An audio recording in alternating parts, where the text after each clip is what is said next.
Përshëndetje të dashur miq dhe mirë se vini në episodin e dytë të emisionit Zona Tech. Në këtë hapësirë ku do të bashkëbisedojmë, do të diskutojmë dhe do të flasim më tepër për zhvillimet më të fundit të teknologjisë, lajmet e reja, si dhe kuriozitete që do të na bëjnë të ndalemi për një çast dhe të themi, "Wow, se dija këtë."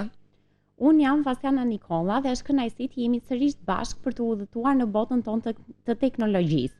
Si gjithmonë do të flasim për zhvillimet më të fundit, të rejat më të fundit që kanë erdhur nga bota e teknologjisë, të ftuar special dhe njerëz që kanë lënë gjurmë për teknologjinë. Është kënaqësi të jemi sërish bashkë dhe le të fillojmë pa humbur kohë me lajmet e javës. Çfarë ka ndodhur këtë javë në botën e teknologjisë? Pasaporta inteligjente. Zvicra ka prezantuar pasaportën më të bukur dhe më inteligjente në botë. E dizajnuar nga studia Retina në Gjenevë, ku çdo faqe shfaq një hartë 3D të Zvicrës dhe në ndrit UV zbulohen detaja të fshehura ndriçuese.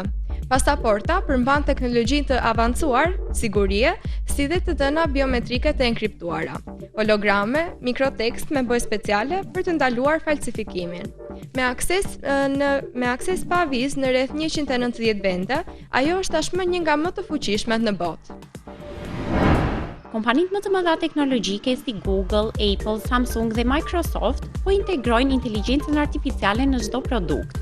Telefonat të rinj, kompjuter, madje dhe pajisje shtëpiake inteligjente po vinë me ndihmën e inteligjencës artificiale, që mund të përkthejnë, të kuptojnë komandat zanore, të përpunojnë dokumente, të analizojnë shprehjet frytësore e shumë të tjera. Tashmë ka filluar epoka e re, epoka e 6G. Edhe pse në fazat e saj fillestare, 6G premton shpejtësi deri në 100 herë më të larta se 5G dhe pritet të jetë funksionale pas vitit 2030. Po testohen aplikime për telekomunikimin holografik, ndërprime real time me realitetet virtuale dhe më shumë. Meta ka prezantuar syze inteligjente që duken si syze normale, por kanë funksione si përkthim në kohë reale të gjuhëve të huaja, kamera për të kapur momente pa pasur nevojë për telefon, ekran të vogël për të orientuar në rrugë ose për të marrë njoftime. Këto syze po afrojnë teknologjinë me jetën reale në mënyrë diskrete dhe funksionale. Ky vit është shpallur nga Kombet e Bashkuara si një vit për të promovuar njohuritë dhe kërkimin shkencor në fushën kuantike. Po zhvillohen projekte për kompjuter kuantik, sensor kuantik dhe rrjete të sigurta me kriptografi kuantike. Do të shkëputemi një moment për një hapësirë të vogël publicitare dhe do të rikthehemi në studio me dy të ftuar shumë special. Është nder dhe kënaqësi e madhe për ne sot që të kemi të ftuar në emisionin ton dy personalitete të fushës së teknologjisë dhe informatikës. Profesorin e asociuar, zotin Rafael Prodani, dekanin e Fakultetit të Shkencave Natyrore dhe Shkencave Humane tek Universiteti Fanoli në Korçë, gjithashtu pedagog në fushën e informatikës dhe të teknologjisë së informacionit. Gjithashtu edhe doktore në shkencave, Blerina Çeliko, përgjegjëse e Departamentit të Informatikës. Shumë faleminderit të dy profesorëve që jeni këtu me ne. Faleminderit. Po e filloj diskutimin me pyetjen e parë që ka të bëjë me faktin se cilat mendoni ju se janë teknologjitë më premtuese që po shfaqen ditët e sotme në informatikë dhe si e ndryshojnë ato mënyrën se si ne jetojmë dhe punojmë në përditshmëri. Një nga fushat më premtuese të teknologjisë të informacionit dhe komunikimit është inteligjenca artificiale. Inteligjenca artificiale është një fushë e computer science i cila merret me zhvillimin e sistemeve dhe programimin e sistemeve që kryejnë detyra që kërkojnë që kanë kërkuar përpara inteligjencë njerëzore, siç është kuptimi i gjuhës, njohja e imazheve, marrja e vendimeve, zgjidhja e problemeve të ndryshme. Dhe zhvillimi i inteligjencës artificiale ka ndikuar pothuajse në gjitha fushat, qoftë në mjekësi, në bujqësi, në ekonomi, dhe kjo do sjellë një zhvillim të madh, ndikim të madh në mënyrën e punësimit dhe në mënyrën se si kryejnë proceset e punës, pra në të gjithë jetën, në gjithë shoqërinë tonë. Gjithashtu disa teknologji që përdor kjo fushë janë machine learning, që po përdoren shumë, machine learning, deep learning, computer vision, AI po përdoren shumë edhe në robotikë. Sot kemi shumë aplikacione të AI, të cilat përdoren dhe janë shumë të njohura, siç është ChatGPT-ja, DeepSeek, Copilot, Cursor, cila ndihmojnë specialistët e të gjitha fushat. Unë do desha të shtoja pak në lidhje me zhvillimin e këtyre teknologjive. Inteligjenca artificiale ka fillesat që me konferencën e Dartmouth, vitin 1956, ku shkencëtarët e asaj kohe si Marvin Minsky, John McCarthy, por edhe të tjerë, diskutuan në lidhje me një projekt i cili pra do të kishte ato fillesat pikërisht me ato konferencë, por sfidat më pas edhe vështirësitë që do të haseshin më vonë bën të mundur që kjo shkencë, pra kjo disiplinë, është në këtë stad zhvillimi që është në ditët e sotme. Patjetër që nuk ka qenë gjithnjë e lehtë, pasi ka patur periudha të caktuara ku fondet dhe investimet në lidhje me kërkimet në fushën e inteligjencës artificiale nuk kanë qenë gjithkohës pra prezent. Pasi është një fushë ku kërkimi është shumë i vështirë dhe ka një kosto relativisht të lartë. Dhe një teknologji tjetër shumë e rëndësishme në ditët e sotme është dhe teknologjia kuantum. Pasi pa kompjuterat kuantum dhe pa aftësitë e procesimit të tyre, do të ishte shumë e vështirë kryerja apo zgjidhja dhe procesimi i problemeve shumë kompleks, dhe kjo i ka dhënë një tjetër shtys, pra një tjetër hovë zhvillimit të AI. Aktualisht cilet gjithashtu desha të shtoja këtu që zhvillimi i inteligjencës artificiale dhe të teknologjive në këtë fusha ka rritur edhe mundësinë për sulme kibernetike. Kështu që fusha e sigurisë kibernetike është shumë e zhvilluar sot. Nga informacionet që kemi marrë nga autoriteti kombëtar i sigurisë kibernetike, sot në vendin tonë në çdo 3 minuta kryhet një sulm kibernetik. Dhe kryesisht këto janë sulme të sponsorizuar, state sponsor. Dhe ky autoritet ka marrë masat për kontrollin dhe neutralizimin e këtyre sulmeve ose tentativet për sulme. Gjithashtu kjo ka shtuar edhe nevojën për specialistë të këtyre fushave. Ky institut ka kryer edhe një sondazh në 88 kompani në vendin tonë dhe ka arritur të gjejë që ka një mundësi punësimi ose një mundësi punësimi për 400 specialistë të këtyre fushave. Pra shtohet shumë mundësia e punësimit në fushat e AI-së dhe në fushat e sigurisë kibernetike, në fushën e sigurisë kibernetike. Po. Aktualisht cilët do të konsideroni ju si personin më me ndikim në fushën e teknologjisë? Kjo është një kohë plot me sfida dhe të mund të pretendosh që është një person i vetëm i cili ka potencë më të madhe në këtë zhvillim të teknologjisë, mendoj se nuk do të ishte shumë e lehtë pra të zgjedhësh se kush është personi më me influencë ose më me potencë. Por mund të themi që personi i cili është me goxha influencë, por edhe me goxha të themi hapësirë aplikimi dhe praktike në fushën e AI është Elon Musk. Është konsideruar si personi me influencë më të madhe në këtë shekull, në shekullin e 21. Por ndërkohë ka dhe bashkëpunëtorët e tij pra që kanë qenë pjesë edhe OpenAI dhe një ndër to është edhe Mira Morati, dhe ajo ka qenë pjesë e OpenAI, është diplomuar në kolegjin Dartmouth, pra doli përsëri emri i këtij kolegji, i cili ka në origjinën e vet pra kërkime në fushën e inteligjencës artificiale dhe ka shumë pasaj aplikacione në ditët e sotme që origjinën e kanë pikërisht nga OpenAI, siç është ChatGPT, por edhe të tjera si DeepSeek, Gemini e tjerë. Unë do të shtoja që në kërkimet e inteligjencës artificiale nuk është plotësisht e drejtë të mund të përmendi vetëm këta emra, sepse në qoftë se Elon Musk në ditët e sotme me të gjithë fushat e aplikimit për atë AI, siç janë ato edhe produkte që ai nxjerr në kompanitë e veta, për në Tesla, Neuralink, SpaceX e tjerë, në qoftë se Elon Musk në këtë kohë ka ndërtuar trupin e inteligjencës artificiale, trurin dhe vizionin në lidhje me inteligjencën artificiale ka dhënë pikërisht një tjetër emër, një shkencëtar, një gjeni në fushën e shkencave kompjuterike, i cili nuk jeton më, që është Alan Matheson Turing. Alan Matheson Turing ka qenë një gjeni në fushën e matematikës, në fushën e kriptanalizës, por dhe në shkencat kompjuterike. Është personi i cili arriti të zgjidhë enigmën në fund të luftës së dytë botërore dhe kjo evitoi më pas se sa vite luftë, por shpëtoi dhe miliona njerëz. Ka qenë një paper, pra një artikull shkencor i cili është paraqitur nga Alan Turing dhe pyetja aty që përbën edhe bazën sot në gjithë këto vite të inteligjencës artificiale, pyetja bazë ka qenë: Can machines think? Pra a është e mundur që një makinë të mund të mendojë? Është kjo pyetje që është hedhur pra që në vitin 1946 në mos gaboj dhe vazhdon deri në ditët e sotme. Pra gjatë gjithë kohës ne kemi atë sfidën. vërtet këto programe dhe këto algoritme inteligjent programohen nga vetë njeriu, por sa është e mundur që një makinë apo një sistem inteligjent të mund të mendojë me inteligjencë fikse si ajo e njeriut. Dhe kjo është dhe sfidë në ditë e sotme, sepse edhe këto platforma që janë hapur të inteligjencë artificiale mund të japin përgjigje deri në një farë niveli. Pra, gjithmonë kërkojnë trajnime nga ana e njeriu, nga ana e specialistëve dhe pastaj dhe përdorin dhe kërkimin në web për të dhënë përgjigje në lidhje me pyetjet e ndryshme që mund të kenë përdoruesit. Gjithashtu do të theksoj këtu edhe një individ tjetër, i cili ka bashkëpunuar dhe me Mira Muratin dhe që është CEO-ja i OpenAI, që është Sam Altman, i cili ka ndryshuar mënyrën dhe ka revolucionuar të mënyrën e përdorimit të inteligjencës artificiale. Po.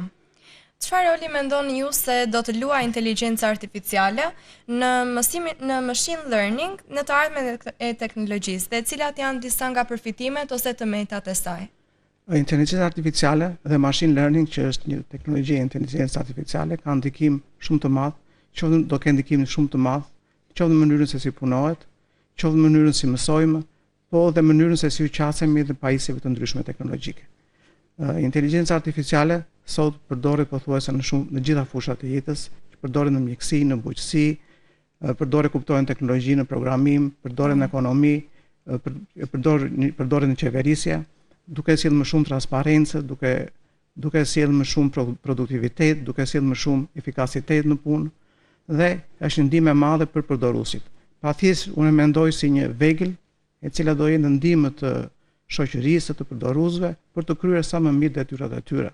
Dhe jo se do mbyll ose do shkurtoj vende pune. Thjesht do ta automatizoj punën dhe do krijoj më shumë mundësi për të kryer një punë më efikase, sa më pak resurse, dhe me më shumë mundësi për të dhënë përgjigje të sakta. Kuptohet që kjo teknologji ka kufizimet e saj.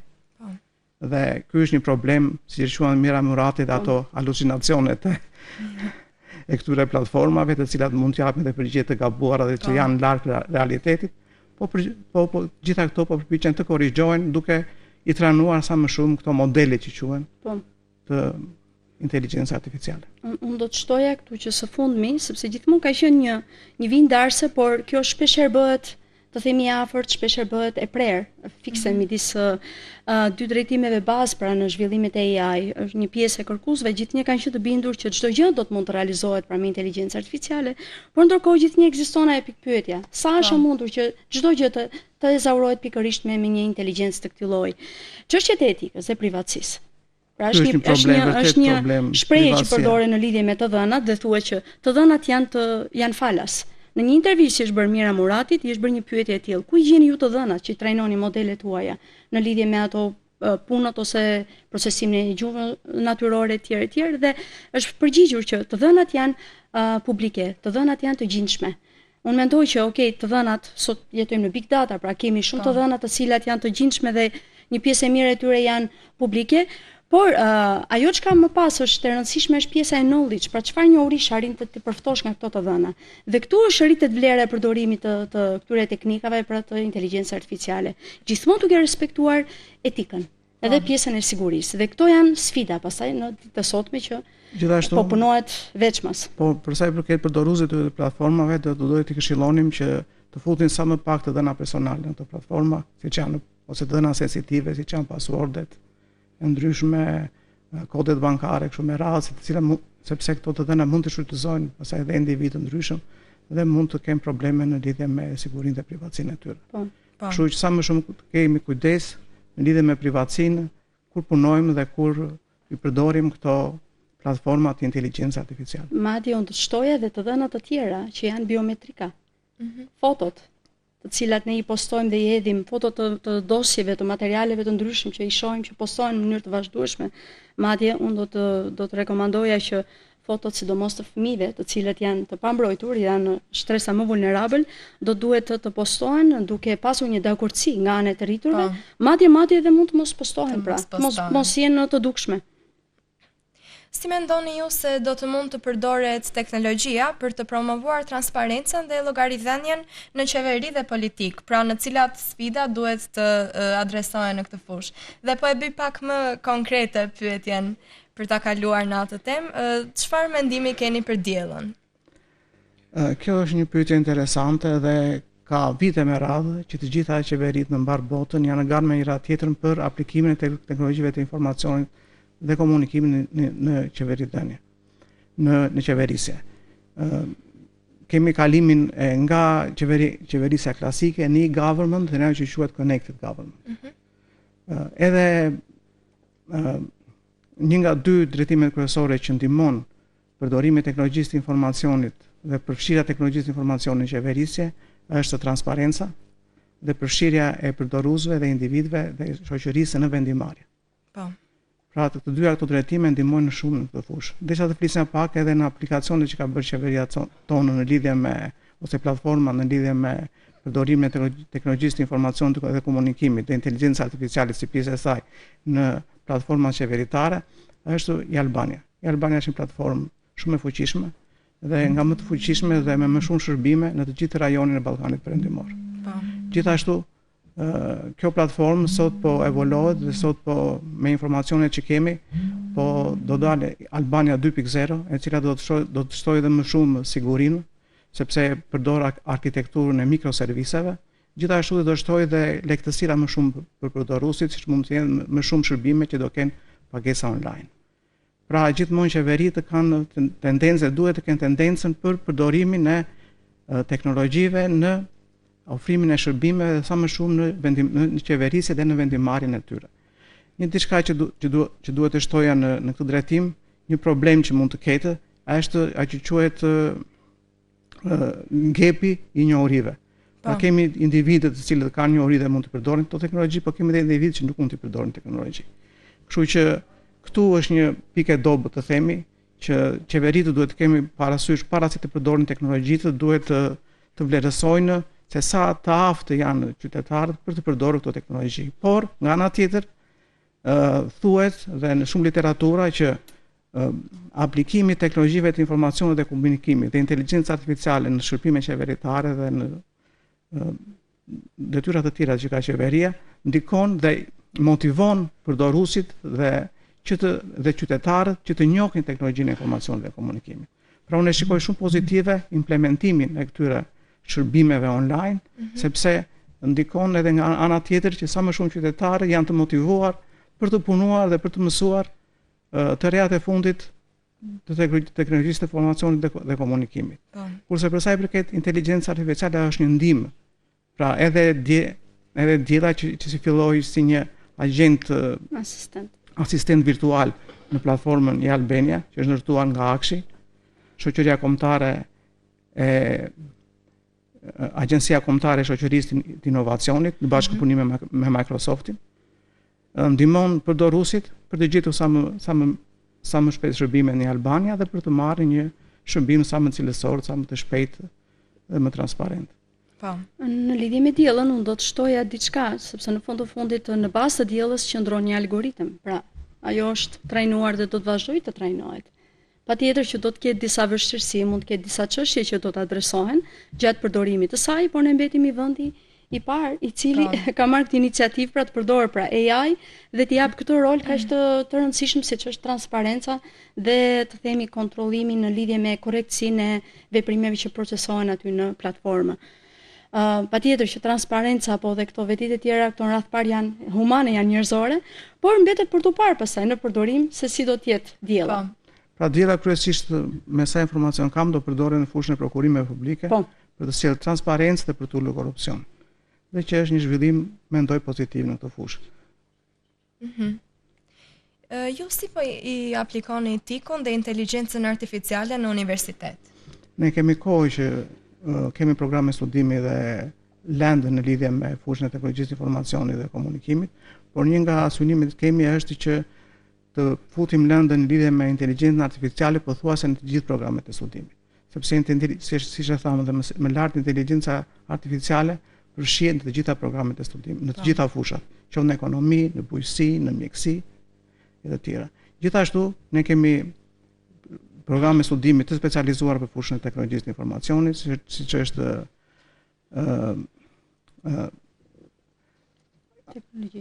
teknologjia e informacionit, siç është inxhinieria kompjuterike, informatika e biznesit, që janë 3 programe bachelor, shumë të kërkuara dhe që ndihmojnë në këtë drejtim.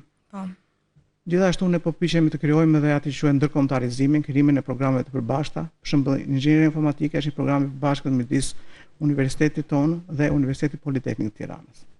Pra që mbulohet nga pedagog nga të dy universitetet dhe gjithashtu studentët tanë, të cilët mund të vazhdojnë edhe në Korçë studimet, por vitin e fundit mund të studiojnë dhe mund ta kryejnë edhe pranë Universitetit Politeknik të Tiranës dhe të marrin diplomat të atij universiteti. Gjithashtu ne po punojmë bashkë me Departamentin e Informatikës, ku drejtuesa është Blerina, po punojmë për hapjen e një programi master shkencor në shkenca kompjuterike me dy drejtime kryesore, siguri kibernetike dhe inteligjencë artificiale në bashkëpunim ose të përbashkët me Universitetin e Barit, Aldo Moro të Barit. Dhe kjo është një risi, i cili është miratuar dhe do hyjë në funksionim vitin akademik 2026-2027. Dhe po përpiqemi që në ky program studimi të studentët që do studiojnë në këtë program studimi do marrin dy diploma, diplomën e Universitetit Fanoli të Korçës dhe diplomën e Universitetit Aldo Moro të Barit. Gjithashtu kjo ka edhe një risi tjetër sepse studentët nuk do kenë mundësi ose nuk do paguajnë tarifën e Universitetit të Barit. Pra me tarifën që do paguajnë pranë Universitetit të Korçës do kenë mundësi të marrin edhe diplomën e Universitetit të Barit në bazë të ligjit që ka miratuar qeveria italiane. Gjithashtu kemi edhe shumë projekte në këto fusha që mund të flasë edhe profesorja. Ne kursin e inteligjencës artificiale kanë qenë momentet e para, në mos gaboj, vite 2010-2015, më thënë ka qenë kjo, të themi, vitet e para ku kam qenë pedagoge këtu dhe vazhdoj të jem. Gjithmonë me Rafaelin, por dhe me pedagogët, pra me kolegët e departamentit, kemi patur në fokus përfshirje në programet e studimit të kurseve të reja, pra updatimi dhe përditësimin e kurikulave. Inteligjencë artificiale është një lëndë që bëhet ka vite, pra tek programet tonë të studimit, dhe vitin e kaluar ne patëm mundësinë të aplikojmë në programin e ri, është Fondacioni Amerikan i Zhvillimit, Shqiptaro-Amerikan i Zhvillimit dhe IIE, dhe janë pikërisht këto mundësi të cilat dhanë atë shtysën për të aplikuar më pas për një projekt, dhe konkretisht projekti synonte në implementimin e inteligjencës artificiale në studentët e IT-s pra në universitet. Është një projekt që është implementuar tashmë, por ajo që është sfida e radhës dhe që është shumë e rëndësishme ka të bëjë me qëndrueshmërinë. Pra me vazhdimsinë. Studentët do të kenë mundësi që përveç kurikulës bazë, pra materialeve dhe leksioneve teorike që gjithmonë, pra unë kam pasur synimin ti përditësoj duke qenë dhe lektor i lëndës inteligjencë artificiale, por edhe në bashkëpunim me kolegët, dhe të fusim pasaj aty edhe disa orë laboratorike dhe punë praktike, pra me pajisjet më të fundit, ku ndërto mund të përmend pra pajisjet Jetson Nano. Do të dua pra është shumë e rëndësishme të përmend këtu bashkëpunimin me profesor Genci Capin, i cili është profesor i robotikës në Institutin Inteligjencës Artificiale në Universitetin Hussein në Tokyo. Po, është në Hussein në Tokyo. Ai është, mund të them, një ndër ka dhënë një ndër shtysat ose meriton të themi shumë falënderim për këtë pjesë, pasi me ekspertizën e tij dhe falet dhe bashkëpunimit ton, pastaj unë isha koordinatori i projektit, por në bashkëpunim dhe me kolegët e tjerë, me Rafaelin, me Marionin, Raalbin, por jo vetëm, por edhe pjesën tjetër të departamentit, ne patëm një eksperiencë shumë të mirë pra të implementimit të këtij projekti. U zhvillua edhe një workshop në lidhje me këtë projekt. Dhe ndërkohë jemi duke punuar dhe me projekte të tjera, dhe një ndër to është edhe projekti i cili ishte një diskutim midis nesh, pra profesor Gencit, por edhe një bashkëpunim me Këshillin e Qarkut. Dua të falenderoj këtu edhe zotin Erion Exhipi, që ishte kryetari i Këshillit të Qarkut. Që mundësoi dhe financimin për ndërtimin e një laboratori që quhet Data Center ose AI Data Center, i cila do ndihmojnë në implementimin e teknologjive të inteligjencës artificiale në universitetin tonë. Pra, ai laborator nuk do jetë vetëm në funksion të Fakultetit të Shkencave Natyrore dhe Humane, po dhe fakulteteve të tjera, dhe mundësoj kërkuesit dhe studentët që të zhvillojnë punët e tyre kërkimore, diplomat, temat e ndryshme të diplomave, duke përdorur teknologjitë inteligjencës artificiale. Pra, si të thuash, kemi ndërtuar hardware-in për implementimin e elementeve dhe aplikacioneve të teknologjisë artificiale. Gjithashtu, siç tha dhe profesori Blerina, kemi ndërtuar dhe programet e studimit, kemi dhe lentët, të cilat do kanë në brenda tyre dhe fushën e inteligjencës artificiale. Kështu që po ecim shumë mirë në këtë drejtim, në drejtimin e implementimit të inteligjencës artificiale në Universitetin Fancy Ranor. Do të përmendja këtu dhe meqense po bisedojmë për pjesën e lëndëve, një ndër masterat që është i specializuar në përpunimin e të dhënave statistikore është masteri shkencori statistikë e aplikuar. E përmend këtë jo gabimisht, departamenti matematikës dhe fizikës. Është një master i cili synon pikërisht pra punën dhe procesimin e të dhënave dhe një pjesë e lëndëve aty janë pikërisht lëndë të cilat punojnë pra dhe janë të fokusuara pikërisht në procesimin e të dhënave, siç janë data analytics, machine learning e tjerë. Po. Çfarë këshille do t'i jepni dikujt që sapo kishte filluar një karrierë në teknologji dhe cilat aftësi mendoni se do të ishin më të rëndësishme për të patur sukses në këtë fushë? Për studentët tanë kryesisht të cilët mbarojnë në fushat e teknologjisë të informacionit, këshilla që ju jap të gjithë studentëve është që të kërkojnë punë sepse marrin plotësisht në programin e studimit të degëve që mbarojnë kanë plotësisht informacionet e duhura për të punuar si specialistë në këtyre fusha. Pra të mos ndruhen sepse vende pune ka shumë. Siç u thash, nga ky studim që kishte bërë Agjencia Kombëtare e Sigurisë Kibernetike, janë në 88 institucione, janë 400 vende pune, mungesa për profesionistë të fushës të sigurisë kibernetike. Pra gjithmonë këta duhet të jenë në kërkim. Gjithashtu dhe me ndryshimet e vazhdueshme që ka fusha e teknologjisë të informacionit, ata gjithmonë duhet ta shikojnë veten në zhvillim, gjithmonë duhet të mësojnë. Pra duke punuar dhe duke mësuar, duke kombinuar punën dhe mësimin ashtu siç e kombinojmë dhe neve. Se këto zhvillime nuk kanë qenë në kohën që ne kemi mbaruar universitetin. Pra dhe ne duke punuar, duke ngritur nivelin tonë shkencor, duke marrë me projekte, vazhdojmë zhvillimin dhe në drejtimin e këtyre fushave. Pra kjo është këshilla kryesore që ju jap themi studentëve që mbarojnë në fushat e teknologjisë të informacionit dhe komunikimit. Të kërkojnë të sfidojnë veten në këto fusha sepse kanë të gjitha mundësitë për të punuar në këto fusha. Qoftë si junior developer, por pa disa vitesh mund të kalojnë edhe në senior developer. Dhe ka shumë raste suksesesh, kemi shumë studentë që punojnë në kompani nga më të ndryshmet, qoftë në Tiranë, qoftë në Korçë, në kompani të programimit, po programuesit ndoshta nuk njihen shumë se programuesit nuk kanë shumë fjalë. Vetë natyra e punës, punojnë dhe ndoshta kanë marrin të ardhura më shumë se ne. Po nuk ndjen shumë. Kështu që kjo është këshilla që zakonisht u jap studentëve, gjithmonë të synojnë, të përpiqen të kërkojnë punë sepse shkolla ju jep të gjitha mundësitë dhe kanë aftësitë. Sepse kjo është një këshillë. Nuk e di Blerina. Unë do të përmendja një thënie që përdoren lidhje me teknologjinë dhe me personat që janë të aftë ta përdorin siç duhet pra teknologjinë.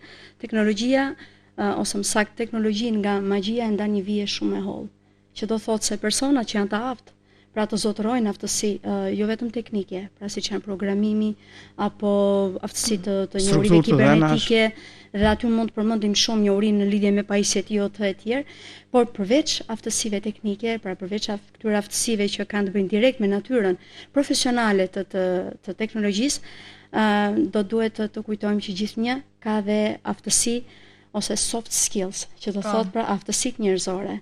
Pra në shumë kompani të fuqishme në botë, të cilat nuk e kanë problem të themi të gjenerojnë të ardhurat sepse ofrojnë shumë shërbime, produkte dhe për to nuk është problem apo nuk është kyç të themi të ardhurat financiare, për to sfida e radhës është që personat ose ata që punojnë aty të mund të komunikojnë njëri me tjetrin. Pra të zotërojnë dhe aftësi komunikimi, të ndërveprimit njerëzor, sepse edhe kjo është sfidë, sidomos në vendet e zhvilluara. Mbase jo shumë e hasur këtu tek ne, por besoj që shumë shpejt edhe këtu do të jetë sfida e radhës.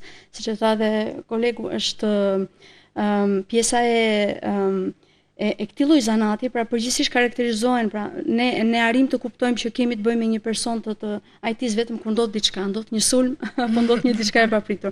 Pra është një punë, profilin e ka të tillë që ka të heshtur. Pra punon gjithmonë në underground, por efektet janë pastaj shumë të mëdha. Po. Dua t'ju falenderoj shumë të dyve që ishit këtu me ne sot dhe që e pranuat ftesën, ka qenë vërtet një nder shumë i madh që ju patëm këtu sot në studio. Faleminderit dhe juve, faleminderit. Do të shkëputemi për një hapësirë të vogël publicitare dhe rikthehemi në studio me rubrikën e radhës. Na ndiqni. Në rubrikën e sotme personazhe të njohur do të ndalemi në një nga figurat që po bën zhvillime të paimagjinueshme në botën e teknologjisë. Ajo është Ermira Murati. Është një ndër gratë e para shqiptare që ka arritur këtë ndikim në fushën e inteligjencës dhe teknologjisë. Ajo është rritur mes dy kulturave shqiptare dhe perëndimore, dhe pikërisht kjo përzierje i ka dhënë një qasje unike ndaj teknologjisë. Jo thjesht si një mjet, por si fuqi transformuese që duhet përdorur me etikë dhe përgjegjësi. Ermira Murati, e lindur në 16 dhjetor 1988, është një drejtuese biznesi shqiptaro-amerikan. Ajo lançoi një startup të inteligjencës artificiale të quajtur Thinking Machine Labs në shkurt të vitit 2025. Më parë, ajo shërbeu si drejtoreshe e teknologjisë në OpenAI. Murati kishte lindur në Vlorë në atë që në atë kohë quhej Republika Popullore Socialiste e Shqipërisë.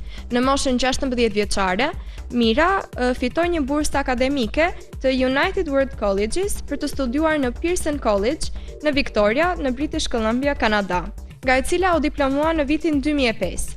Murati studoi në një program 2 diploma të Shteteve të Bashkuara, duke marrë një diplomë bachelor të arteve nga Colby College në vitin 2011, duke e ndjekur më pas në vitin 2012 nga një diplomë bachelor i inxhinierisë nga Thayer School of Engineering në Dartmouth College. Murati punoi shkurtimisht për Zodiac Aerospace si praktikante përpara se t'i bashkohej kompanisë së makinave elektrike Tesla në vitin 2013.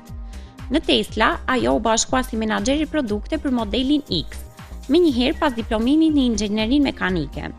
Nga viti 2016 deri në bashkimin me OpenAI në vitin 2018, ajo punoi për startupin e realitetit të shtuar Leap Motion, tani Ultra Leap. Në vitin 2018, ajo u bashkua me OpenAI si nënkryetare e inteligjencës artificiale të aplikuar dhe më vonë u provua në CTO. Në vitin 2018, Murati ju bashkua OpenAI, ku si zëvendës president i inteligjencës artificiale së aplikuar dhe partneriteteve. Në dhjetor 2020 dhe më pas u bë drejtoreshe teknologjisë CTO në maj të vitit 2022.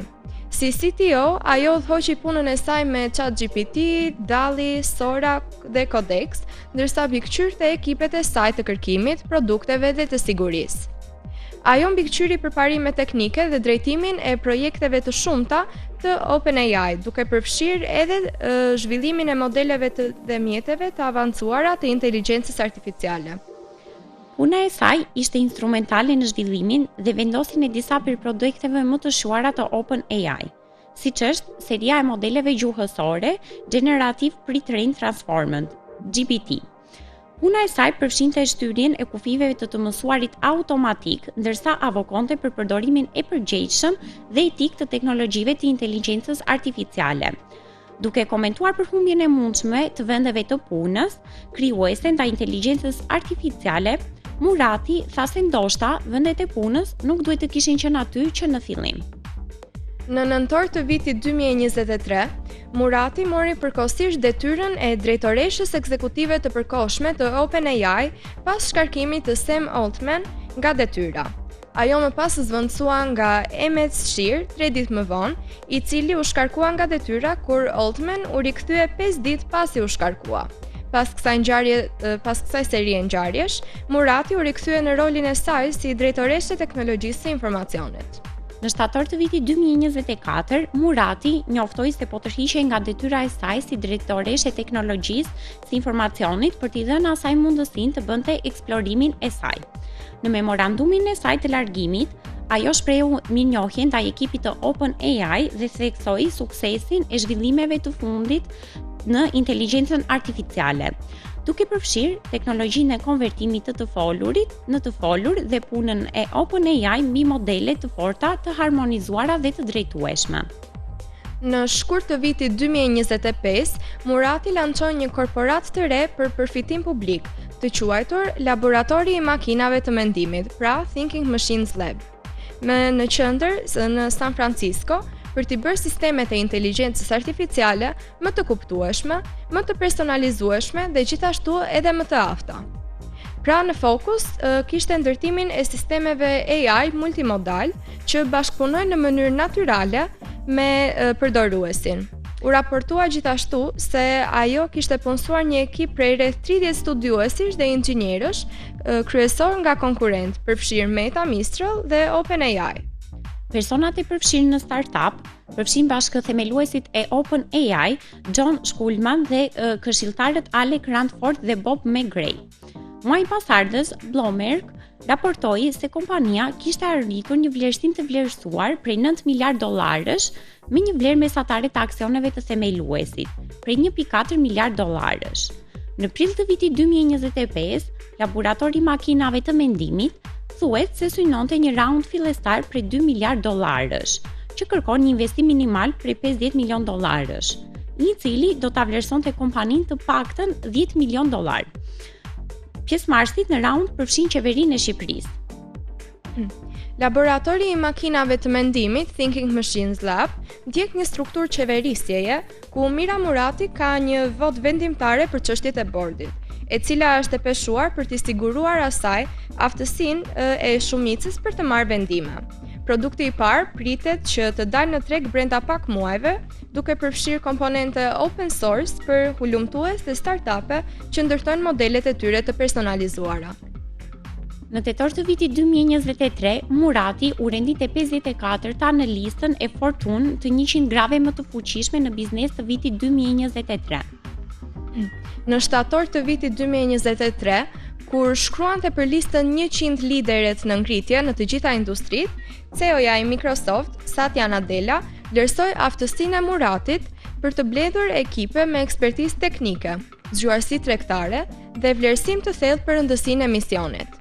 Nadella vazhdoi duke thënë se Mira ka ndihmuar në ndërtimin e disa prej teknologjive më emocionuese të inteligjencës artificiale që kemi parë ndonjëherë, duke përfshirë kështu ChatGPT, DALL-E, si edhe ChatGPT-4.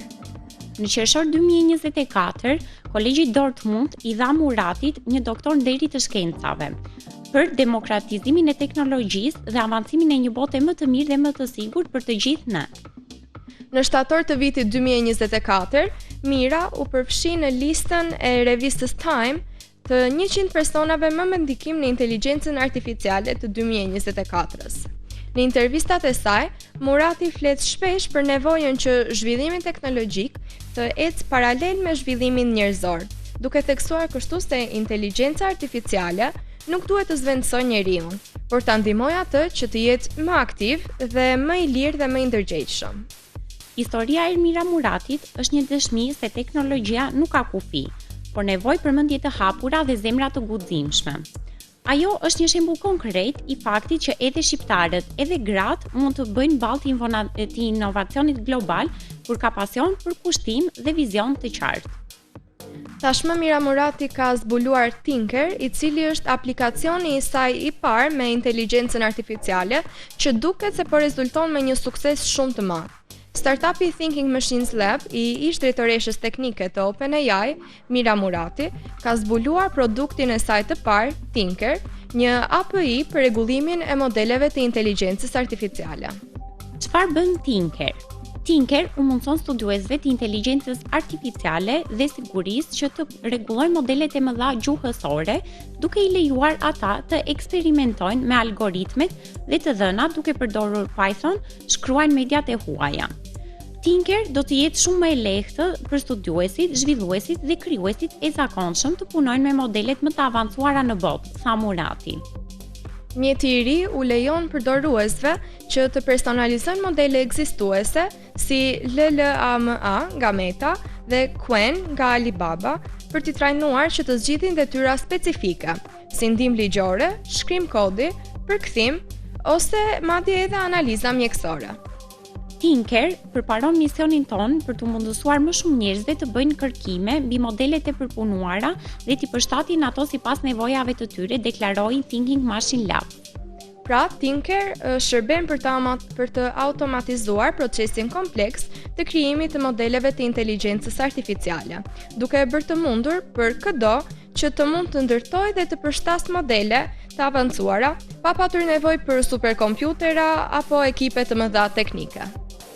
Kjo ishte gjithçka që kishim përgatitur për ju nga Zona Tech. Faleminderit që na dëgjuat dhe na kushtuat kohën tuaj. Shihemi në episodin e radhshëm. Deri atëherë, mos harroni të eksploroni teknologjinë.